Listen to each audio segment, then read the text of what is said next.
ഇന്ന് രാവിലെ നമുക്ക് ബ്രേക്ക്ഫാസ്റ്റിനെ ഗോതമ്പ് ദോശയും ചെറുപയർ കറിയാണ് കേട്ടോ. പക്ഷെ അന്നമോൾക്ക് ഈ സാധനം വലിയ ഇഷ്ടമില്ല. ഇത് ഉണ്ടാക്കിയപ്പോൾ തന്നെ അവൾ പറഞ്ഞു അമ്മ എനിക്ക് വേണ്ടാന്ന്. അന്നമോളെ എന്താ ഗോതമ്പ് ദോശ ഉണ്ടാക്കിയിട്ട് ചോറ് തിന്നണ?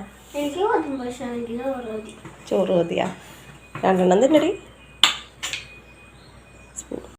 ചോറാണെങ്കിലും തിന്നാൽ മതി. രാവിലെ വയറ് നിറഞ്ഞ് ഇവിടെ നിന്ന് പോകണം, എനിക്ക് അത്രയേ ഉള്ളൂ. അപ്പോൾ ഇതാ അച്ചാറൊക്കെ കൂട്ടി, ആൾക്ക് പൊതുവേ തക്കാളിക്കറി ഭയങ്കര ഇഷ്ടമാണ്. അപ്പോൾ തക്കാളിക്കറി കൂട്ടി കഴിക്കുകയാണ്. അപ്പോൾ ഞാൻ ബാക്കിയുള്ള മാവെല്ലാം ദോശയാക്കി ചുട്ടെടുത്ത് പാത്രത്തിൽ വെക്കുകയാണ്. അപ്പം മോൻ എണീറ്റ് വരുമ്പോൾ കൊടുക്കാമല്ലോ. അപ്പം നമുക്ക് ഇന്ന് അന്നമ്മളുടെ ലഞ്ച് ബോക്സ് കണ്ടാലോ? ഇന്ന് അന്നമ്മൾക്ക് മാത്രമേ ഉള്ളൂ കേട്ടോ. നാളെ മുതൽ ജോക്കൂട്ടിനും കൂട്ടി നമുക്ക് കെട്ടിത്തുടങ്ങാം. അപ്പോൾ ഇതാ അങ്ങനെ കോവയ്ക്ക വറുത്തിട്ടുണ്ടായിരുന്നു. ചോറ് ഞാൻ ആദ്യം വിളമ്പി വെച്ചു കേട്ടോ. അപ്പോൾ കോവയ്ക്ക കണ്ടപ്പോൾ എനിക്കില്ലേ എന്ന് ചോദിച്ചുകൊണ്ട് അവിടെ പറയുകയാണ്. അപ്പം ഞാൻ പറഞ്ഞു കുറച്ചുണ്ടായിരുന്നുള്ളൂ പൊന്നാന്ന് പറഞ്ഞുകൊണ്ട് ഒരു 10 കോവയ്ക്ക വറുത്തത് അവക്കും കൊടുത്തിട്ടുണ്ട്. അപ്പോൾ അതാ പിന്നെ നമ്മുടെ തക്കാളി വാട്ടിയതാണ്. അവൾക്കത് ഭയങ്കര ഇഷ്ടമാണ് കേട്ടോ, തക്കാളി വാട്ടിയത്. പിന്നെ അതാ നമ്മുടെ രാവിലെ ഗോതമ്പ് ദോശയ്ക്ക് ഉണ്ടാക്കിയ ചെറുപയർ കറിയാണ്. അപ്പോൾ ഇതൊക്കെയാണ് നമ്മുടെ ലഞ്ച് ബോക്സിലെ വിഭവങ്ങൾ.